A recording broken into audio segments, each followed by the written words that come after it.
सतमार्ग से भ्रष्ट हो जाते। कैसे पाएंगे भागवतिक विभूतियों को?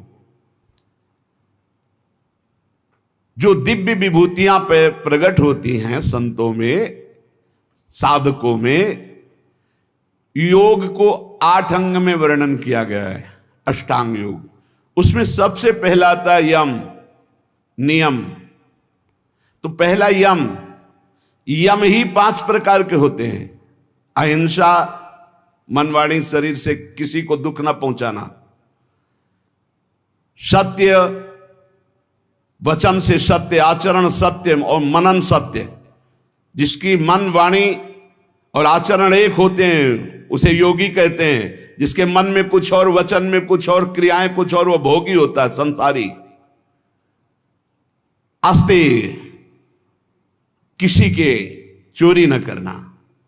और ब्रह्मचर्य, अपरिग्रह, ये यम है पहला, योग का पहला यम है ये। यम 5 प्रकार, अहिंसा, सत्य, आस्ते, ब्रह्मचर्य, अपरिग्रह। और नियम, शौच, शरीर की पवित्रता, इंद्रियों की पवित्रता, मन की पवित्रता, विचार की पवित्रता, संतोष, जैसी परिस्थिति है, कभी घी घना, कभी मुट्ठी भर चना, कभी वो भी ना बना। तपस्या, काम, क्रोध, लोभ, मोह, मद, मत्सर, इनके ताप को, अंदर की जलन को चुपचाप मौन होकर सह जाना। स्वाध्याय शास्त्रों का, ईश्वर प्रणिधान, अपने इष्ट पर दृढ़ निश्चय, ये नियम है। अष्टांग योग की शुरुआत ही इसी से होती है। यम, नियम, फिर प्राणायाम, प्रत्याहार, ध्यान, धारणा, समाधि। जिसकी नींव में यम नियम है वही अष्टांग योग के महल को खड़ा कर पाता है और वही यम नियम की परम सिद्धियों को प्राप्त होता है। आजकल जैसा लिखा है, यम नियम से कोई मतलब नहीं, योग का ढोंग किया जाता है। यम नियम ही अहिंसा, सत्य, आस्ते, ब्रह्मचर्य, अपरिग्रह, यम, शौच, संतोष, तपस्या, स्वाध्याय, ईश्वर प्रणिधान, यही पूर्णता को प्रदान कर देंगे। ये बिल्कुल नहीं होते। इसलिए मान सम्मान रुपया की प्राप्ति के लिए योग का झूठा नाटक हो सकता है, लेकिन परमात्म समाधि में प्राप्त होने के लिए जो योग है वो यम नियम से प्रारंभ होता है। जिसके जीवन में यम ही नहीं है, नियम नहीं है, वो कैसे योगी हो सकता है? किसी भी मार्ग का पति को ये दो तो होते ही हैं सब में, यम और नियम। चाहे वो किसी भी मार्ग का, किसी भी संप्रदाय का हो, अगर अहिंसा, सत्य, आस्ते, ब्रह्मचर्य, अपरिग्रह, शौच, संतोष, तपस्या, स्वाध्याय, ईश्वर प्रणिधान नहीं तो है क्या फिर जीवन में? सच्चे बनो, नकली मत बनो। आचरणों की सत्यता ही साधुता की प्रमाणता है। तुम्हारे आचरण कैसे हैं? परम तत्व अनादि है, एक है, सर्वव्यापी है, सर्वाधार है, सर्वनियंता है, सर्वमय है, सर्वमय है। उसके अस्तित्व का अस्तित्व है, उसके प्रमाण को अनुभव करना है। श्री हरिवंश प्रमाण मनम।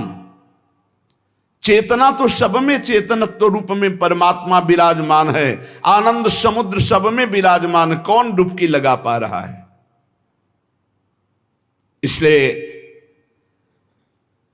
बस प्रार्थना हम तुमसे कर सकते हैं कि भगवान से चाह करो कि मुझे शुद्ध भगवत प्रेमी महात्मा, शुद्ध ज्ञानी मिल जाए। और जब संत मिल जाए तो संत की आज्ञा पर अपने जीवन को न्यौछावर कर दो। संत सेवा, संत आज्ञा, ये तुम्हें परम पद में पहुंचा देगी। तुम संत को तौलने की चेष्टा मत करो।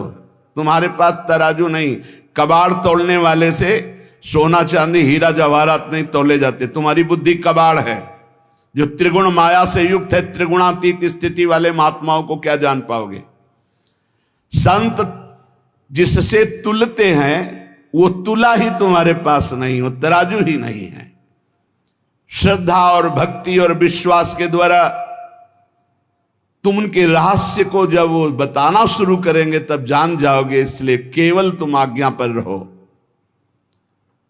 जिस समय तुम किसी भी संत के थोड़े अंश को जान जाओगे कि ये क्या है, तो तुम चकित और आश्चर्यचकित होकर गर्व करोगे कि भगवान की अपार कृपा, मुझे ऐसे महात्मा का संग मिला। जिन बातों को तुम असंभव मानते हो, जो तुम्हारी धारणा में भी नहीं है, जो तुम कल्पना से भी नहीं सोच सकते, उससे बहुत आगे संत स्थिति होती, जिसे संत कहते हैं। अविश्वासी, अश्रद्धालु, अज्ञानी, ये लाख बताया भी जाए तो ये नहीं मान सकते हैं, क्योंकि मानने के लिए जो स्थिति चाहिए वो श्रद्धा। बिना श्रद्धा के प्रथम हृदय श्रद्धा जो करे, आचार्य जन जाय अनुसरे, जहां जहां हरिवंश के। श्रीमद् भगवद गीता जी में श्रद्धावान लभते ज्ञानम तत्परासहित इंद्रिया। श्रद्धा, श्रद्धा। मोह में फंसी हुई बुद्धि संत का प्रमाण पत्र चाहेगी। दुनिया की चाहे जितनी बुद्धि लगा लो, जहां उनकी स्थिति वहां पहुंच ही नहीं सकते। वहां पहुंचने के लिए सर्टिफिकेट की आवश्यकता नहीं है, वहां पहुंचने के लिए मन बुद्धि को अर्पित करने की जरूरत है। मन बुद्धि को अर्पित कर दो संत सदगुरुदेव के चरणों में, धीरे धीरे जान जाओगे। संत ब्रह्म है, ब्रह्म स्थित ही संत है। ब्रह्मपरायण, ब्रह्ममय, ब्रह्मज्ञानी, परमात्मा, बहुत बड़ी बात कर, परमात्मा के वो आश्रय हैं, परमात्मा हैं, परमात्मा के प्यारे हैं, परमात्मा के शिष्य हैं, परमात्मा के आश्रित हैं, परमात्मा के आश्रय हैं। संत भगवान की दिव्य नित्य लीला में डूबे रहते हैं। संत भगवान की नित्य लीला के यंत्र है। भगवान उनके लीला में हृदय में बैठकर लीला करते हैं। ऐसे संत जिसको प्राप्त हो जाते हैं, फिर भगवान की प्राप्ति के लिए उसे कोई प्रयत्न नहीं करना पड़ता। भगवान की अमोघ दया से ऐसे संत मिलते हैं। संतों का मिलन, संतों की दृष्टि भगवान से भी मिलन से बढ़ करके है, क्योंकि भगवान के प्रेम की बात भगवान कभी अपने मुख से वर्णन नहीं करते। जैसे कहा गया कि भगवान के मिलने से भी बढ़कर भगवत प्रेमी महात्मा का मिलन है। तो भगवान के समीप उद्धव जी थे, पर प्रेमी नहीं हुए।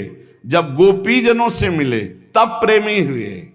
भगवान के प्रेम महल की बातें तो केवल प्रेमी महली जन ही बता सकते हैं, वो भगवान भी नहीं बताएंगे। भगवान आंसुओं का रहस्य नहीं बताया उद्धव को। जाओ गोपी जनों के पास जाओ तो वहां जान जाओगे मेरे आंसुओं का रहस्य। भगवान के रहस्य का पता भगवत प्रेमी महात्माओं से लगता है। इसीलिए भगवान की अहेतुकी कृपा माने जब हमें संत समागम प्राप्त हो, वो जो भगवान की छुपी हुई रहस्यमयी प्रेम की बातें हैं वो प्रकाशित करते संत जन। तुम केवल अवगाहन करो तो रस बरसाएंगे, तुम केवल आनंद स्वाद के लिए पिपासु बनो, ऐसे नहीं, ऐसे अहंकार से भरकर नहीं, अवज्ञा नहीं, अवहेलना नहीं, ऐसे छल कपट नहीं, जो कहोगे वही करेंगे, करना कुछ नहीं, छल कपट नहीं, ऐसे जैसी आज्ञा वैसे। आप कहो अभी प्राण त्याग दें, बस इतनी जरूरत है। जीवित मर जाए उलट आप में समाये है दिलगिरी। अरे अखिल कोटि ब्रह्मांडों का मालिक मिल जाएगा तो कौन सा वैभव बकाया रह जाएगा भाई। श्री भगवान इंद्रियों को स्वतंत्र छोड़ने पे नहीं मिलते। याद रखो, संत संग से इंद्रियां संयम में होती हैं। संत संग से इंद्रियों की शांति बढ़ती है। सुख प्रत्यक्ष दर्शने लगता है, कल्पना का नहीं। इसलिए संत संग का पहला सोपान, चाहे गृहस्थ हो चाहे विरक्त हो, ध्यान देकर सुनो। ये आज जो सर्वनाश किया जा रहा है ब्रह्मचर्य का, इसी से संत लाभ नहीं मिल पाएगा। चाहे गृहस्थ हो, संतानोत्पत्ति के लिए धर्म पूर्वक अपनी पत्नी से सहवास करने की शास्त्र आज्ञा करता है। ब्रह्मचर्य सेवन से अमोघ लाभ प्राप्त होता है।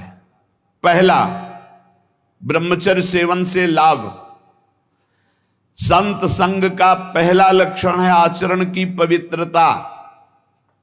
आचरण की पवित्रता, इंद्रियों की शांति।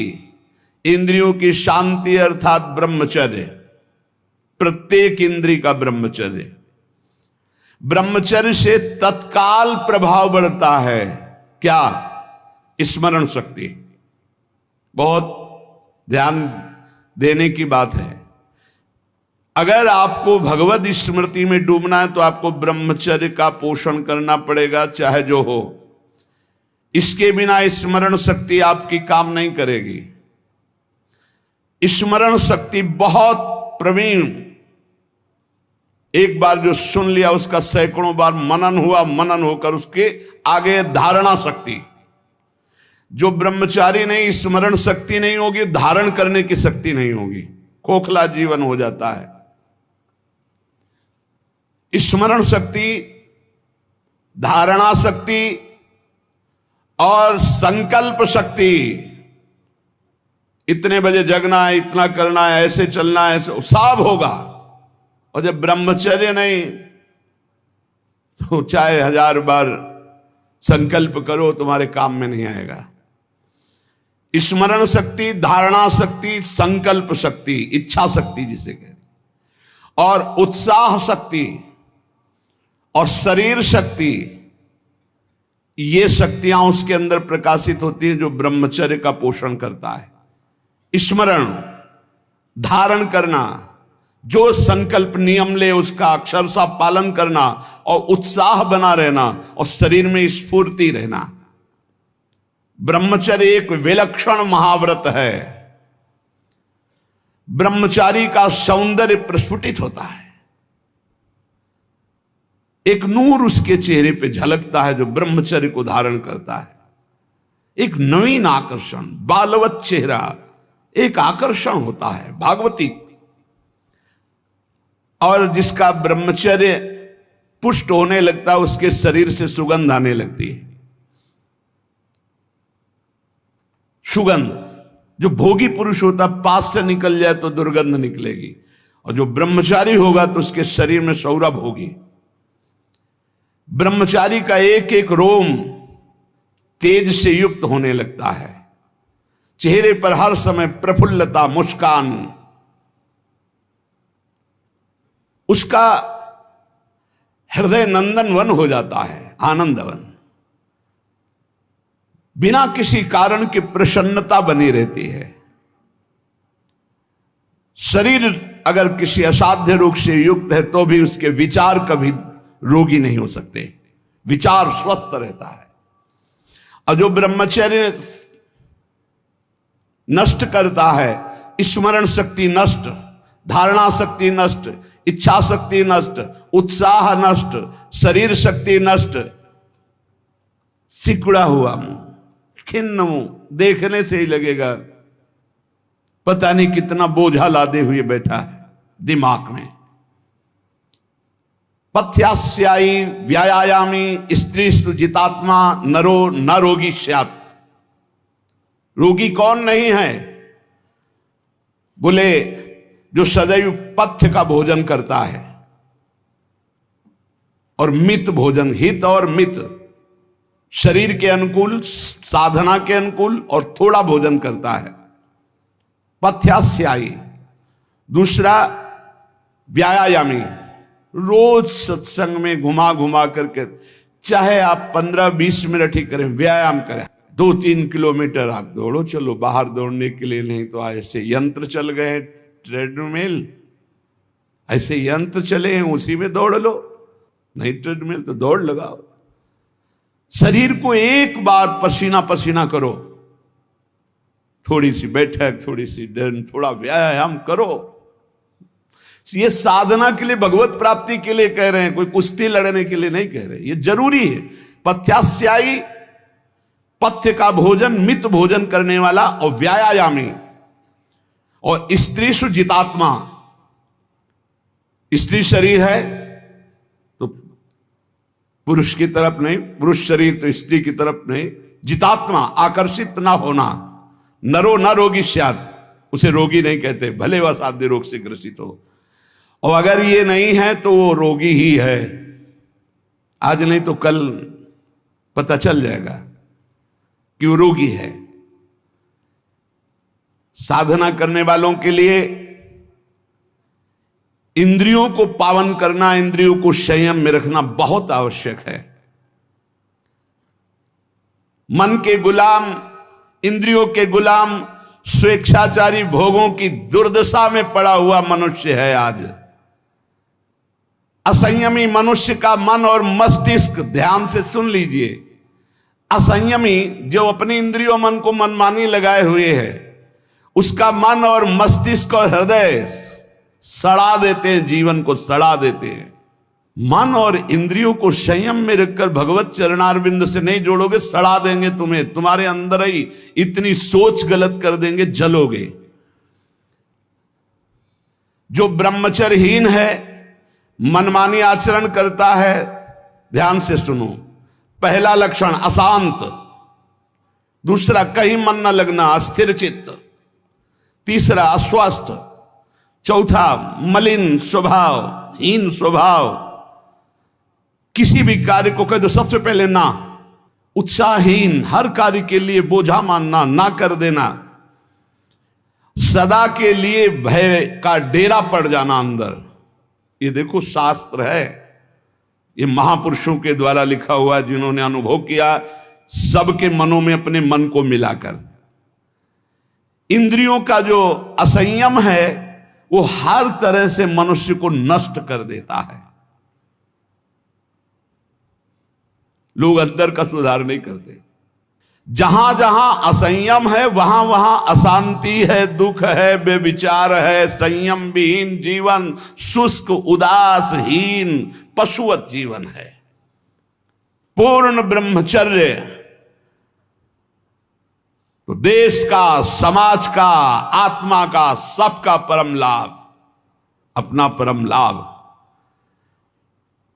चाहे गृहस्थ हो चाहे विरक्त, जरूरी है अपनी शक्ति को नष्ट करना, आवश्यकता के अनुसार धर्मयुक्त प्रयोग तो ठीक है। हम तो प्रणाम करते हैं उन गृहस्थों को जो गृहस्थ होते हुए ब्रह्मचर्य का नियम वृंदावन में लिए हुए और दूर दूर जगह देशों में रहते हैं और ब्रह्मचर्य का नियम लिए हुए। एक तो परिवार अमेरिका में है, आए हुए हैं कुछ समय से, भी हम वृंदावन में सत्संग में भी होंगे। सब सुविधा, अमेरिका जैसे देश में रहने सब सुविधाएं, और बड़े ही सरल सात्विक वृत्ति से, और हितधाम में कसम खाई थी ब्रह्मचर्य की कि हम दोनों मिलकर के कसम खाते हैं कि आज के बाद ब्रह्मचर्य रहेंगे। कैसा जीवन! अपने तो कितने ऐसे परिवार हैं, हम तो उनको प्रणाम करते हैं जो एक साथ पति पत्नी रहकर संयम पूर्वक जीवन व्यतीत कर रहे हैं। बलिहारी भगवान की असीम कृपा है, जिसके संग का डर बना रहता उसी संग में रहकर दोनों निकल गए। कितनी बड़ी अहेतुकी कृपा! ये है आश्चर्य, ये है आश्चर्य। रात दिन एक साथ रह रहे हैं, फिर भी कसम खा के ब्रह्मचर्य रहे हैं। कितनी अपार कृपा श्री जी की! कैसा मन कर देती है श्री जी, नहीं तो बहुत कठिन है, बहुत कठिन है। वही जानते हैं जो इस मार्ग में चलते हैं। जो आचरणहीन है, जिसका भोजन ठीक नहीं है,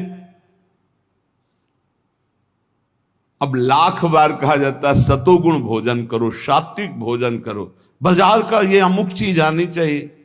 कितने ऐसे बाजार की पैकिंग की चीजें निकलते हैं जिसमें कीड़ा रेंगते हुए चलते हैं।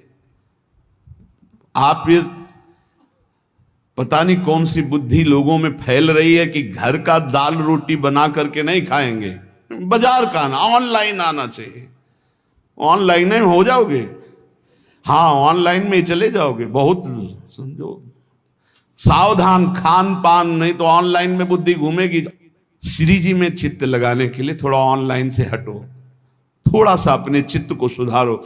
हम कह रहे हैं जबान में अगर सात्विक भोजन केवल जाएगा तो भजन में बहुत रुचि होगी, संयम से रह पाओगे। ये बावरे नहीं थे पुराने संत महात्मा जन की जो सात्विक ब्रजवासियों का अन्न या भिक्षान्न या सात्विक, देखो 10 दिन केवल देखो, शुद्ध दाल रोटी पाओ, मूंग की दाल वाली रोटी पा लो, फिर आप देखो भजन करके, और 2 दिन जरा इधर उधर होटल का पाके देखो, फिर देखो कैसा है। कोई भी कहीं भी हो, सात्विक वृत्ति से अपने घर का भोजन करो, कम से कम दाल पानी से धो लिए हो। और वैसे तो शुद्ध क्या रह गया, इतने केमिकल गेहूं में डाले जाते हैं, वो सब आकर के शरीर के ब्लड प्रेशर को, हृदय को, कई तरह के रोग पैदा करें। अब किसको किसको समझावे। गाय के गोबर आदि से जो फसल होती थी, बहुत 8 मन या 10 मन होते थे। हम किसान के घर में पैदा हुए तो हमें पता है। अब 40 मन 50 मन होती है। तो जब 8-10 मन पैदा होती थी तो सरकारी अस्पताल के बाद स्कूल हमारा था, तो सरकारी अस्पताल के डॉक्टर आते थे, बीच मैदान में कुर्सी डाल के बस हवा खाते रहते थे, कोई मरीजे नहीं होता था। गांव में बुखार आया, 2-4 दिन काढ़ा पिया, ठीक हो गए, अस्पताल जाने की जरूरत नहीं होती थी। और आज अस्पताल में आप चले जाओ तो भीड़ लगी हुई है। क्यों? सब खान पान बिगड़ा हुआ है। तो जो ब्रह्मचर्य पालन करता है, रोग से लड़ने की सामर्थ्य आती है, शोक स्पर्श नहीं कर सकता, मोह पर विचार करने की सामर्थ्य आती, प्रमाद स्थिति नहीं रहती, अकर्मण्यता नहीं रहती, अकाल मृत्यु नहीं होती, ब्रह्मचारी कभी विचारों से दरिद्र नहीं होता है, चिंता नहीं होती, उसके हिंसात्मक वृत्ति नहीं होती, द्वेष नहीं होता, ईर्ष्या नहीं होती, अशांति नहीं होती। ब्रह्मचर्य समस्त दोषों का नाश कर देता है। तमोगुण रजोगुण का विकार, काम क्रोध लोभ मोह मत्सर अभिमान, इन शत्रुओं को पराजित करने के लिए, आत्मा आनंद में स्वराज्य पर स्थित होने के लिए इंद्रियों का संयम ब्रह्मचर्य अत्यंत आवश्यक है। ब्रह्मचर्य का विमल प्रताप प्रकट होता है। वीरवान बलवान होता है, विद्वान होता है, तपस्वी होता है, मनस्वी होता है, त्यागी होता है, तत्व चिंतन परायण होता है। ब्रह्मचर्य में अलौकिक अमानुषिक शक्ति जागृत हो जाती है। अमानुषिक ऐसा कैसे हो सकता है? हो सकता है क्योंकि ब्रह्मचर्य है, क्योंकि भगवत मार्ग का पथिक है। उस शक्ति, उसकी शक्ति के सामने संसार को आश्चर्य असंभव जान पड़ता है। देश का अभ्युत्थान, अपना अभ्युत्थान, समाज का अभ्युत्थान एक ब्रह्मचारी ही कर सकता है, व्यभिचारी नहीं। तो ये मूर्ख लोग ये नहीं समझते कि तुम इंद्रियों की गुलामी स्वीकार करते हो या स्वतंत्रता, मन की गुलामी स्वीकार करते हो या स्वतंत्रता। स्वतंत्रता किसे कहते हैं अभी जाना नहीं। मनमानी आचरण को तुम स्वतंत्र कहते हो कि मैं जो चाहूं, कितने मिनट स्वतंत्र हो जरा देखो, 1 सेकेंड भी नहीं। हर वृत्ति तुम्हें गुलाम बनाए हुए है। क्या इंद्रियों का गुलामी कभी स्वतंत्र हो सकता है? विचार करो, स्वतंत्र कौन है? स्वतंत्र है जो संयमी है, संतोषी है, जितेंद्री है। याद रखो, ब्रह्मचर्य सेवन ही प्रभु प्रेम और आत्मज्ञान की नींव और स्वच्छ मार्ग है। शरीर में सहने की सामर्थ्य ब्रह्मचर्य से आती। गर्मी सर्दी बरसात मान अपमान निंदा स्तुति, ये ब्रह्मचर्य से सहने से। ब्रह्मचारी को सबसे पहले अपनी रसना पर नियंत्रण रखना आवश्यक है। जबान पर, जबान बिगड़ी सब बिगड़ा। गंदे आचरण वाले, जिनको पवित्रता का ज्ञान नहीं, जिनको केवल अर्थ पिशाच हैं, नाना प्रकार की अपवित्रताएं करके तुम्हें भोजन परोसते हो, गरम गरम तुम्हारे सामने आया, तुम अमृत समझ के खा रहे हो, तुम्हारी बुद्धि नहीं खराब हो जाएगी? सबसे पहले सतमार्ग में चलने वाले को इस रसेंद्री को मारना होता है। रसेंद्री, ये जीत गए, सब जीत गए। और इस मार्ग में सबसे ज्यादा इसी को दुलार करने का अवसर मिलता है। जहां निमंत्रण होगा वहां चक्क होगा, बस खूब खाओ और चौपट करो अपनी साधना, अपने परमार्थ को चौपट कर दो। खाना ही मृत्यु है और खाना ही जीवन है। जो पवित्र भगवद अर्पित मित आहार करता है वो अपने जीवन को भागवतिक बना लेता। कितना खाओगे? याद रखो, परमार्थ में चलने के लिए रसेंद्री को बहुत शासन में जरूरत है, बहुत शासन की जरूरत है रसेंद्री में। अगर रसेंद्री आपकी छूटी हुई है तो कोई भी इंद्री आपके कब्जे में आने वाली नहीं। भोजन किया जाता है जीवन रखने के लिए, प्राणों का पोषण। और आप ये समझो जैसे आप 400 ग्राम अन्न पा लिए तो आपकी जीवनी शक्ति उसमें पचाने में कम लगेगी और आपके चिंतन में ज्यादा लगेगी। 800 ग्राम डाल लिया। एक दिन सुना था 24 घंटे में एक मानव शरीर को स्वस्थ रहने के लिए 400 ग्राम अन्न की जरूरत होती, बस। इसके बाद तो ऊपर ओवरलोड करना है। इतनी हानि है, आप नहीं समझ पा रहे, रोगों का घर बढ़ा रहे हो। थोड़ा भोजन करो, सात्विक भोजन करो, और ऐसा भोजन करो जिसमें तेल आदि गरिष्ठ पदार्थ ज्यादा न हो, तो आपकी जीवनी शक्ति बढ़ेगी। आप उसी जीवनी शक्ति से भजन करेंगे। भजन में मन क्यों नहीं लगता? आप देखो, एक दिन खा के अच्छे और एक दिन 2 रोटी खाओ केवल हमारे कहने के अनुसार, कि आपको लगे कि हाँ भूख लगी अभी, और बस छोड़ दो, फिर आप भजन में लगो, देखो कैसी वृत्ति जाएगी, सतोगुणी। चंचलता मन की तभी रुकती है जब सात्विक भोजन होता है। नेत्र की चपलता, बार बार इधर उधर देखना, कानों की चपलता, प्रपंच की बात सुन, हर इंद्री का ब्रह्मचर्य हमें चाहिए।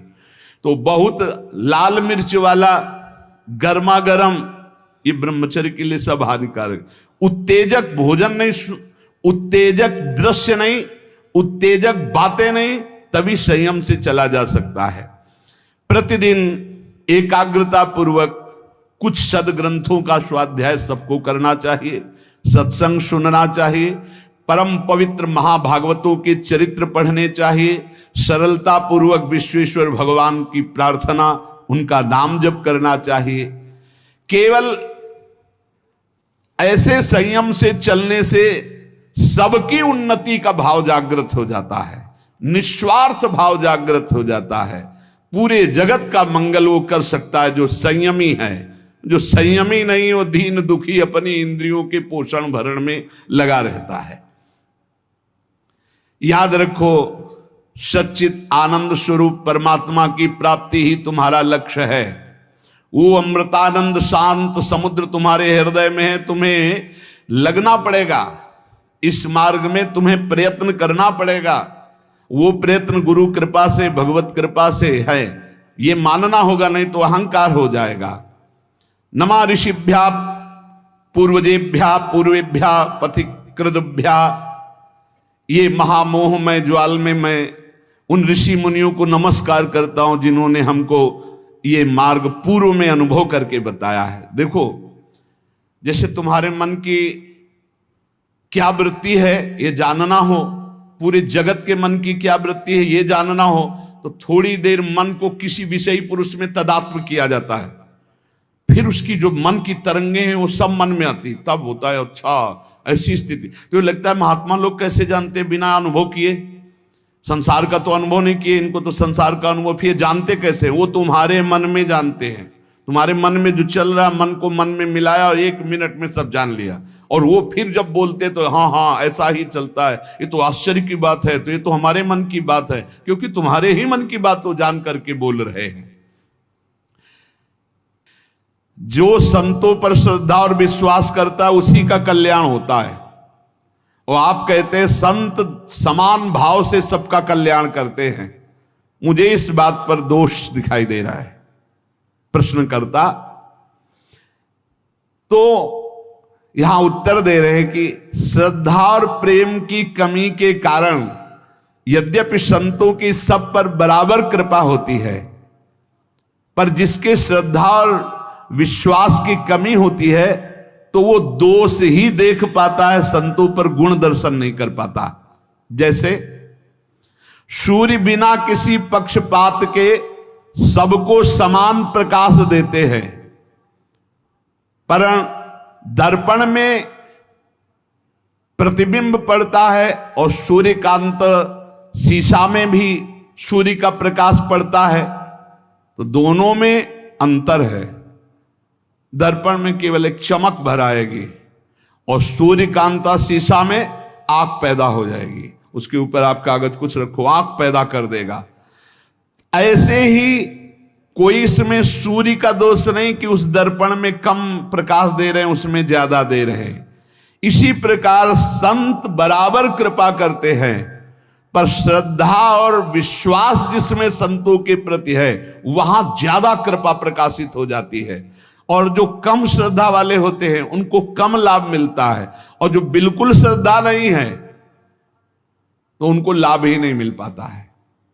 संतों के पास उनको फिर जब श्रद्धा ही नहीं तो लाभ नहीं मिल पाता। जैसे दर्पण का उदाहरण दिया, शीशा का, एक शीशा केवल थोड़ा तेज पलटकर दूसरे के तेज पड़ेगा, और एक शीशा पलटकर आग पैदा कर देगा, सूर्यकांत शीशा। सूर्य सबको स्वाभाविक प्रकाश देता है, पर उल्लू बिल्कुल प्रकाश का लाभ नहीं ले पाता है। तीन बातें कही, जैसे दर्पण और सूर्यकांत शीशा और ऐसे समान भूमि, वो पलटकर समान भूमि थोड़ी प्रकाश दे सकती है। ऐसे ये उल्लू प्रकृति के जो दुष्ट स्वभाव के लोग होते हैं, ये संत रूपी सूर्य का लाभ नहीं ले पाते। श्रद्धा और विश्वास जितना प्रबल है कि गुरु साक्षात परब्रह्म, काम हो गया, हम तो हर समय परब्रह्म को देख रहे हैं, परब्रह्म का भाषण सुन रहे हैं, परब्रह्म के समीप है, परब्रह्म की कृपा दृष्टि, मेरे कल्याण में क्या फर्क, उसके कल्याण में कोई फर्क नहीं। ये वैसे साधु तो नहीं है जिससे कल्याण हो जाता है, बिल्कुल वैसे ही अनुभव होगा। ये यथा माम प्रपद्यन्ते तास तथैव भजाम्यहम्। उल्लू के लिए चाहे जितना सूर्य प्रकाश हो उसको कुछ नहीं सुख मिलना, उसको अंधकार में सुख मिलता है। ऐसे ही चंद्रमा सर्वत्र बिखरी हुई चांदनी को सुख प्रदान करने के लिए, लेकिन चोर को बुरा लगता है चांदनी, इसमें चंद्रमा का दोष क्या है? ऐसे ही संत महापुरुष परोपकार के लिए, पर जो नीच प्रकृति वाले, चोर प्रकृति वाले, उल्लू प्रकृति वाले हैं, वो संतों से द्वेष करते हैं, उनको गाली देते हैं, उनकी निंदा करते हैं, और इसका फल होता है कि वो दुर्गति को प्राप्त होते हैं। यदि कहा जाए ऐसे दयालु पुरुष प्रत्यक्ष जो भगवत प्राप्त महात्मा है, तो उनकी बुद्धि क्यों शुद्ध नहीं हो गई? दुष्ट है तो उनकी बुद्धि क्यों शुद्ध नहीं हो गई? इसका उत्तर है कि संतों का गुण, प्रभाव और तत्व बिना श्रद्धा के नहीं आप लाभ ले सकते। श्रद्धावान लभते ज्ञानम। जितनी जोर की श्रद्धा संत पर, जितनी जोर की समर्पण वृत्ति, उतना ही लाभ।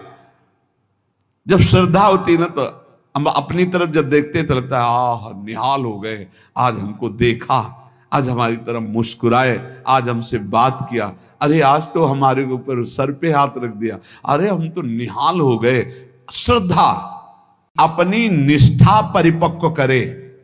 पहला कदम मजबूती है कि अपनी निष्ठा परिपक्व करे। कोई तुम्हें साथ नहीं देगा, कोई तुम्हारा इस मार्ग में मित्र नहीं होगा। जिसको मित्र बनाओगे वो घसीट लेगा प्रपंच की तरफ। आपको अकेले चलना है।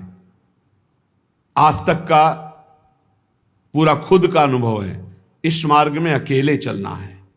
इस मार्ग में हमको मरना है।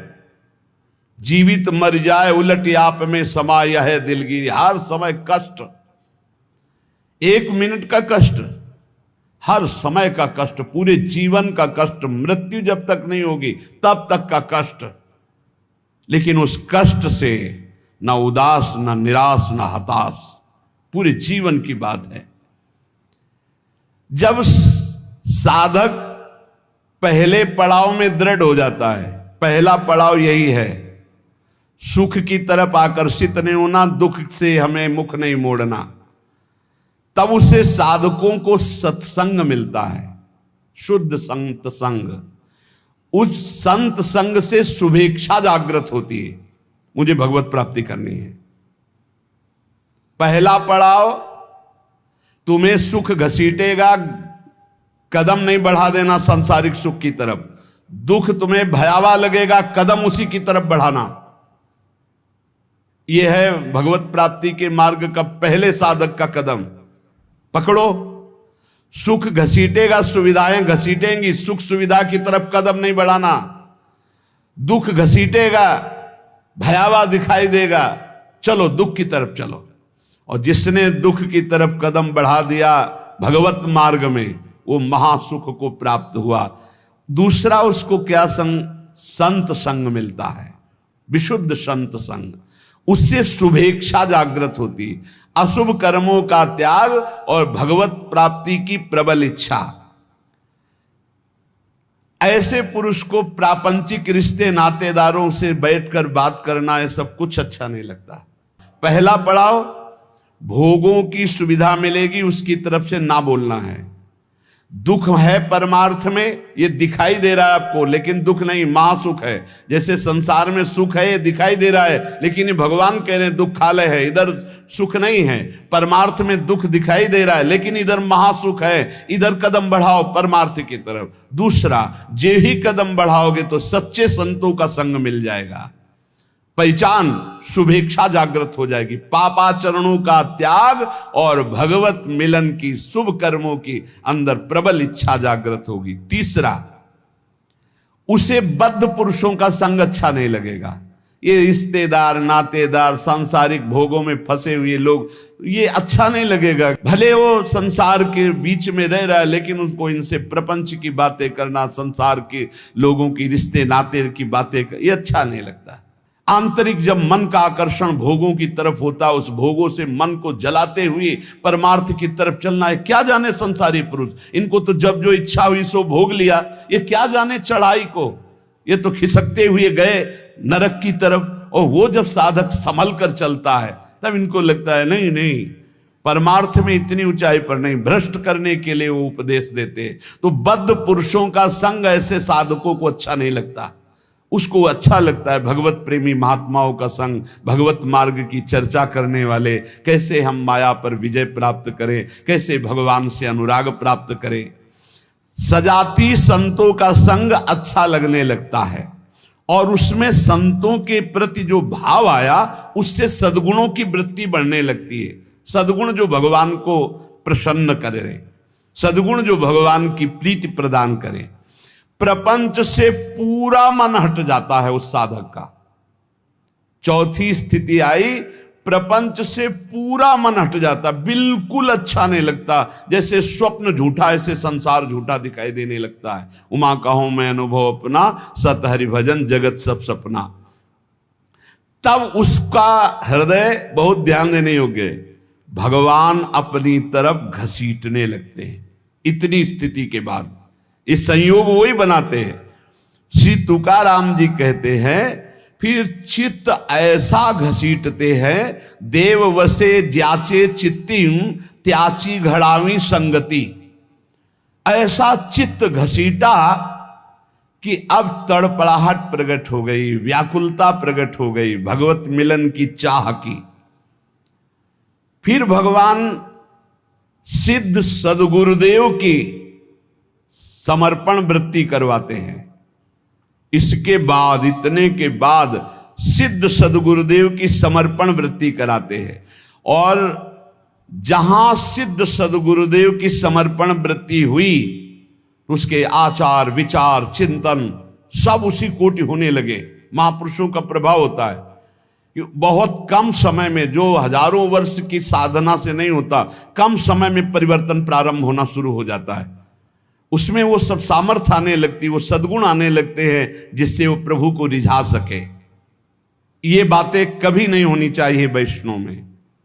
पराई स्त्री का काम भाव से स्पर्श, संयोग, दृष्टि, चिंतन, संभाषण पूर्ण रूप से त्याग होना चाहिए। पराई स्त्री की वैष्णवजन गृहस्थ भी होते हैं, वैष्णवजन विरक्त भी होते हैं। तो जो गृहस्थ हैं वो अपनी स्त्री में धर्मानुकूल, और जो विरक्त हैं भगवत भाव से। पहला वर्ज, पर स्त्री के प्रति दोष दर्शन, पर स्त्री के प्रति भोग वृत्ति की भावना बिल्कुल त्याग दे, नहीं भगवत मार्ग में आगे नहीं बढ़ पाएगा। दूसरा, छल कपट आदि करके दूसरे का धन अपहरण करने की बात रखना कभी नहीं होना चाहिए।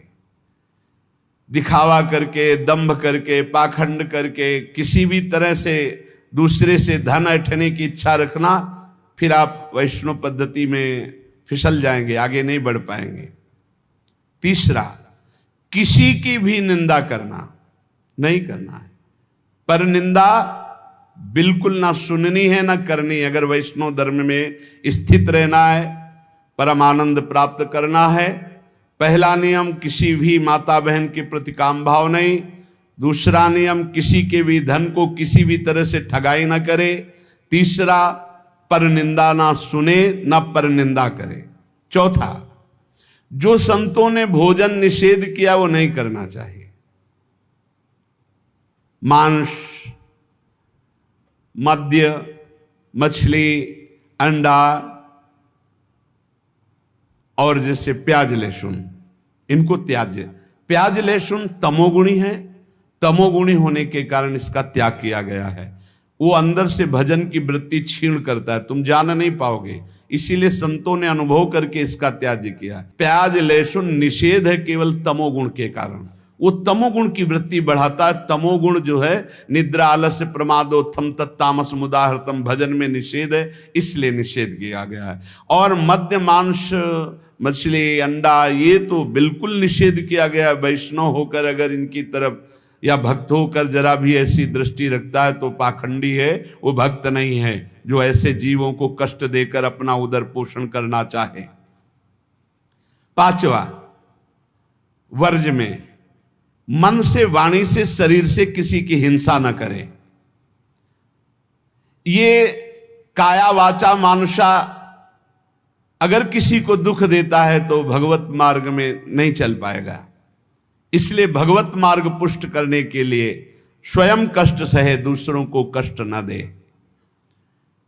आचरण, जो अपने धर्म के आचरण उन्हीं का पालन करे। जो हमारे गुरुदेव ने, हमारे आचार्य ने हमारा दिनचर्या बना दी, जो हमारा नियम बना दिया, हमको उसी के अनुसार चलना है। अपने आचार्य प्रदत्त धर्म में स्थित रहने में कभी संकोच न करें। दूसरा क्या करता है मैं नहीं देखना, हमारे आचार्य ने जो हमें आदेश किया हमको उसी मार्ग में चलना है। जो विधि निषेध किया गया उसका पालन करें। ये नहीं करना, ये करना है, इसे विधि और निषेध कहते हैं। विधि कहते हैं ये करना है, निषेध नहीं करना है। जो कहा गया है वैसे ही चले। प्रभु को प्रसन्न करने के लिए संतों के जो उपदेश है वो सर्ववंद्य हैं। इसलिए अपने धर्म के अनुसार जो आचार्य ने आपको उपदेश किया, गुरु ने उपदेश किया, जो ऐसे चलता है वो कर्म बंधनों पर विजय प्राप्त कर लेता है। 15वां, वैष्णव का परम स्वभाव है परोपकार करना, दूसरों को सुख पहुंचाना। सर्वम विष्णुमयम जगत, सब भगवत स्वरूप है। वैष्णव का धर्म है समस्त भूतों में भगवत भाव करके व्यवहार करना। कई बार चर्चा की कि किसी से व्यवहार करना तो पहली दृष्टि पड़ने पर उसमें राधा वल्लभ लाल देखो, मेरे प्रभु राधा वल्लभ लाल विराजमान हैं।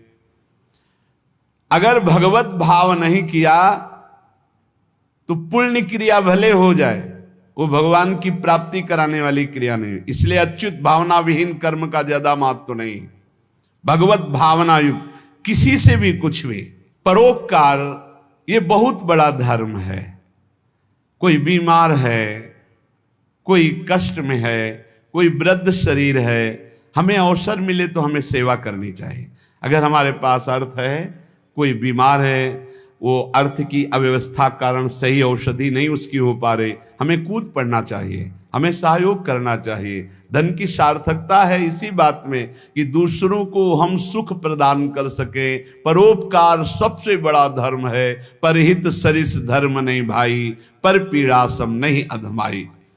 श्री तुकाराम जी महाराज कह रहे हैं कि जब हृदय में भ्रांति उत्पन्न हो जाती है, भ्रांति क्या, भगवान में सुख है ये ना मानकर, भोगों में सुख है ये मानकर जब जीव बहने लगता है तो लुभायमान हो जाता है भोगों से, तो उसको सुख नहीं मिलता। यद्यपि जहां भोग भोग रहा है वहां भी परमात्मा है, क्योंकि परमात्मा के बिना कहीं कोई सत्ता ही नहीं। तो कह रहे हैं वो ऐसे लोग हैं जैसे जोंक या चीचड़, जैसे थन के पास ही वो चीचड़ लिपटा हुआ है पर वो दूध नहीं पिएगा, वो खून चूसेगा। ऐसे ही जहां तुम भोग दृष्टि कर रहे हो वही परमात्मा है, उसमें ही परमात्मा है। और सही पूछो तो वही परमात्मा है, क्योंकि जड़ चैतन्य वही बना हुआ है। तुम जिसे भोग दृष्टि से देख रहे हो, चीचड़ की तरह तुम दुख भोग रहे हो, उस सुख सिंधु परमात्मा को नहीं समझ पा रहे। जैसे जोक है, लिपटेगी वो खून ही पिएगी। जैसे मेढक आदि है तो वहीं तालाब में है पर सरोवर में खिला हुआ कमल है, उसको वो पराग को नहीं पान कर पाएंगे, पराग का पान भौरा ही करता है। ऐसे ही वैष्णोजन भौरे हैं और भगवत विमुख ये चीचड़, जोंक और मेढक के समान टर टर व्यर्थ बातें करना और दूसरों को दुख देना, सुख भोगने के लिए हिंसा आदि तक में उतर जाना। वैष्णव पराग सेवी, भगवत आनंद सेवी भौरे के समान है। सदाचरण, नाम जप और नाम निंदकों से दूर रहना।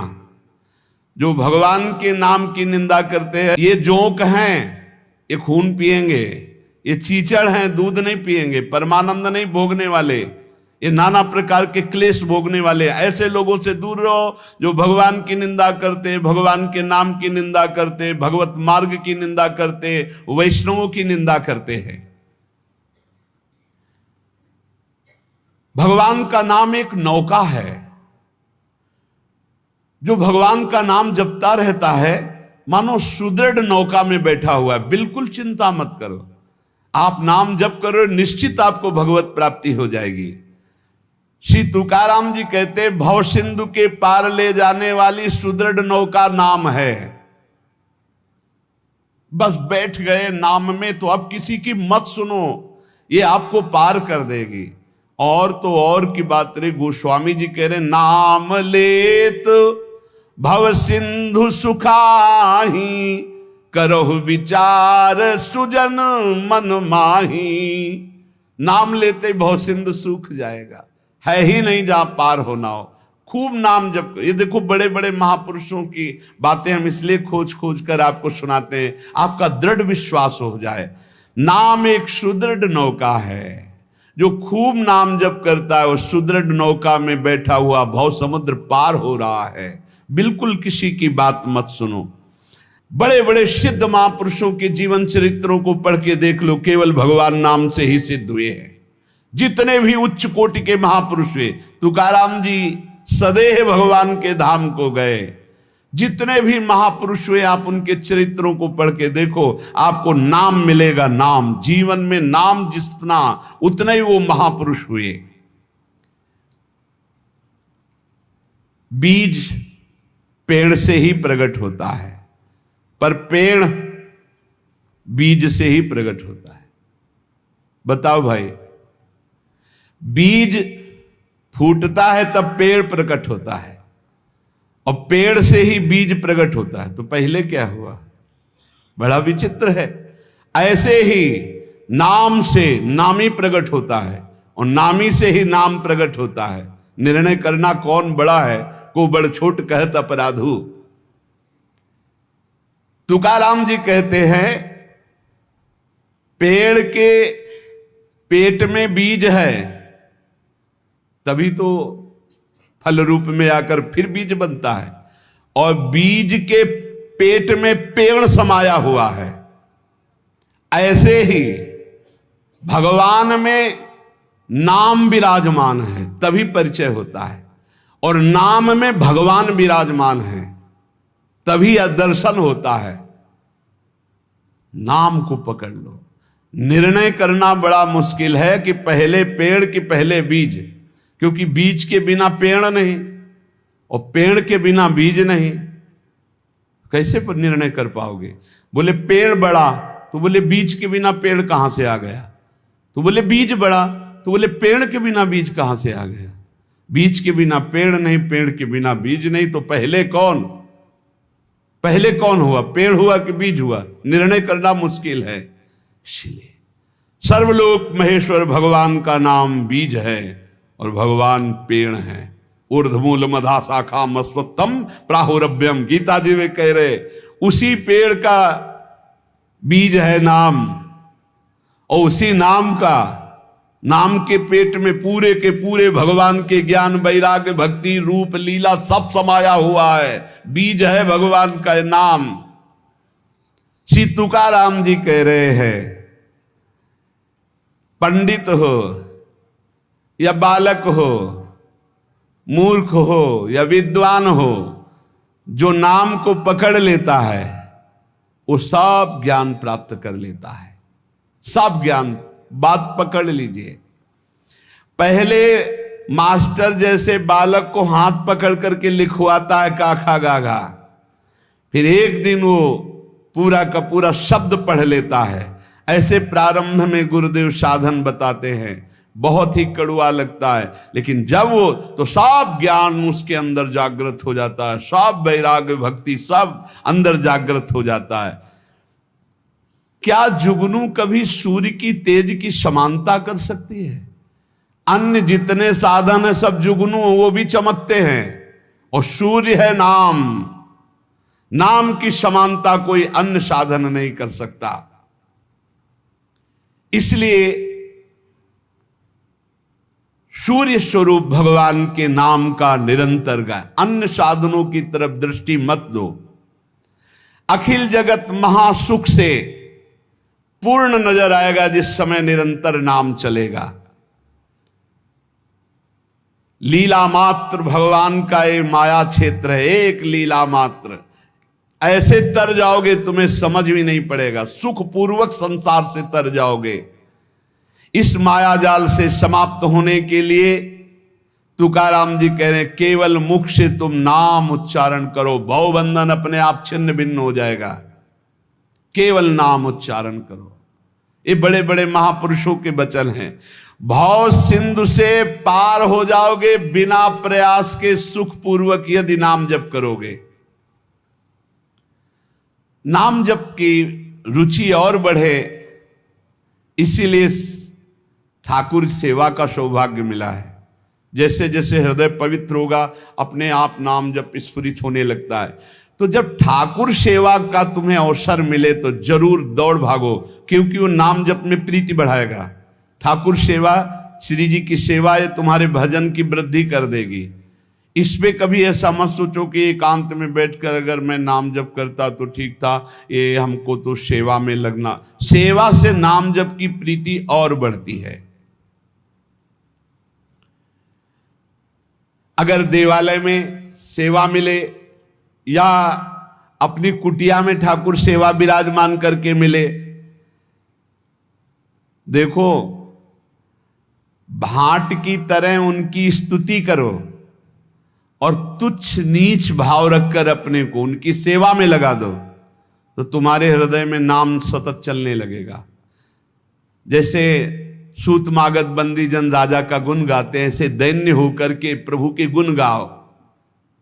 देखो ना बड़े बड़े महापुरुषों के, सूरदास जी के अश्रु चल रहे, पद गा रहे, ठाकुर जी बैठे सुन रहे। ये भगवत मार्ग है, प्रेमियों का मार्ग है। इसमें अलग दैन्य भाव होकर पद गायन कर रहे और एकदम अपने को नीच समझ करके प्रभु की सेवा में लगे। बड़ी कृपा है जो हमसे सेवा करवा रहे हैं, नहीं तो पापाचरण भी तो शरीर से हो सकते हैं। दो बातें यदि हो रही तो तुकाराम जी कह रहे हैं कि नाम जब बहुत शीघ्रता से निरंतर चलने लगेगा। यदि श्री जी की सेवा और श्री जी के गुणों का गायन, लीला गायन दैन्य होकर, जैसे राजा के सामने कुछ चंद धन के लिए सूतमागध बंदीजन उनका जस गाते हैं, ऐसे हम प्रेम के लिए अपने आराध्य देव का जस गाते हैं। श्री तुकाराम जी कह रहे हैं कि बड़े बड़े देवता भी इच्छा करते कि मृत्यु लोक में मानव देह में हमारा जन्म हो जाए, तो हम ऐसा भजन करेंगे कि भगवान को प्राप्त कर लेंगे, स्वर्ग से भी ऊंची स्थिति प्राप्त कर लेंगे। और तुम मृत्यु लोक के भोगों में फंसकर भगवान को छोड़ रहे हो। तुकाराम जी कह रहे स्वर्ग के देवता इच्छा करते कि कभी भगवान हम पर कृपा करें, हमें मृत्यु लोक में मानव देह दे दे जिससे मैं भजन करके भगवान को प्राप्त करूं, और तुम मृत्यु लोक के भोगों में भगवान के भजन को छोड़ रहे हो। स्वर्ग के देवता स्वर्ग और स्वर्ग के भोग छोड़कर मृत्यु लोक में मानव देह में आकर भजन करके भगवान को प्राप्त करना चाहते हैं। आपको सहज में अवसर मिला मानव देह, अब मृत्यु लोक के भोगों में फंस करके नाम जप मत छोड़ो। इंद्रियां ये कलह करती ही रहेंगी यदि भगवत प्राप्ति नहीं हुई थी। मुझे ये भोग भोगना है, नेत्रेंद्री कहेगी मुझे देखना है, श्रवणेंद्री कहेगी मुझे सूंघना है, जनेंद्री कहेगी मुझे भूंगना। ये सब इंद्रियां घ्राणेन्द्रिय सूंघने की तरफ, श्रवणेन्द्रिय सुनने की तरफ, भोग इंद्रियां भोगने की, कितनी कलह है। ये कलह तब तक बनी रहेगी जब तक भगवत प्राप्ति नहीं होगी। कल एक प्रश्न कर रहे थे कि मैं बैंक में ऑफिसर हूं, मेरी कामना थी कि मैं एक बड़ा पदाधिकारी बनूं, तो बन गया, लेकिन मुझे शांति क्यों नहीं मिली। मैं अधिकारी हूं, मेरे पास सब भोग सामग्री जो मैंने कामना की थी सब, फिर भी मन अशांत क्यों रहता है। उनका एक ही कारण है, मन को विश्राम भगवान के चरणों से ही मिलेगा।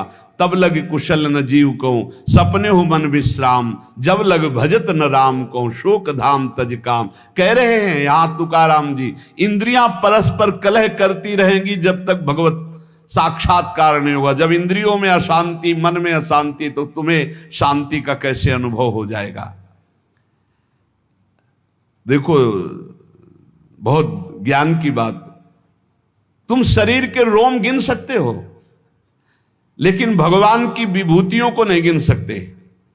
और जब तुम नाम जप करोगे तो सारी विभूतियां आप पर कृपा करेंगी, सारी विभूतियां आप पर कृपा करेंगी। मेरी जिससे प्राप्ति होती है वो शुद्ध पुण्यात्मा होता है। शुद्ध पुण्यात्मा वही है जिसके मुख में मेरा नाम होता है। तुकाराम जी कह रहे हैं, श्री भगवान कह रहे हैं, मेरी जिससे प्राप्ति होती है वो शुद्ध पुण्यात्मा होता है। शुद्ध पुण्यात्मा कौन होता है? जिसके मुख में मेरा नाम होता है, जो मेरा अनन्य गति का होता है, उसी को प्रेम प्राप्त होता है। और जो मेरे नाम का अनन्य हो जाता है उसे मेरी अनन्य गति प्राप्त होती है। पकड़ो, महापुरुषों के वचनों को पकड़ो, सब नाम है, सब नाम। जैसे गर्भिणी स्त्री को परोसा गया तो उसको जब तृप्ति हुई तो गर्भस्थ बालक को पुष्टता अपने आप प्राप्त हो जाती है। ऐसे ही जब भक्त प्रसन्न हो जाता है तो भक्त के हृदय में विराजमान भगवान अपने आप संतुष्ट हो जाते हैं। तो नाम जप करे और भक्तों की आराधना करे, अपनी कोई स्वतंत्र इच्छा ना रखे, अपनी इच्छा को भगवान की इच्छा में समर्पित कर दे। माली जल को जिधर ले जाता है उधर ही जल प्रवाहित होने लगता है। हमारे जीवन बगीचा के मालिक हैं भगवान गुरुदेव। जिधर वो हमको ले जा रहे हैं हमको उधर ही बहते चले जाना है। अगर उधर नहीं जाओगे तो प्रवाह फूट पड़ेगा और गलत दिशा की तरफ चला जाएगा। तुकाराम जी कह रहे हैं, मधुर और विशद आनंद देने वाला भगवान का नाम है। देखो, जल में भेद नहीं होता, जल सब में गिरता है, लेकिन अपने भावानुसार उसका स्वरूप अलग हो जाता है। जल तो ईख में भी गिरता है तो वही जल मधुर गन्ने का रस बन जाता है, और जल धतूर में भी गिरता है जिससे उसका फल पुष्ट होता है, वो जहर बन जाता है। जल केले में गिरता है जिससे कपूर बन जाता है। जल सीपी में गिरता है तो मोती बन जाता है। जल तो समान भाव से बरसता है, लेकिन अधिकारानुसार उसका फल अलग अलग हो जाता है। तो जो उपासक भगवान में डूबा हुआ है वो महामधुर रस, विशद आनंद, विभिन्न विभूतियों का कृपा पात्र बन जाता है। और जो भगवान से विमुख है तो कृपा उनको भी की, मानो दे दिया है, पापाचरण करके अपने जहर जैसा जीवन बना लेते हैं, अशांति में जीवन बना लेते हैं।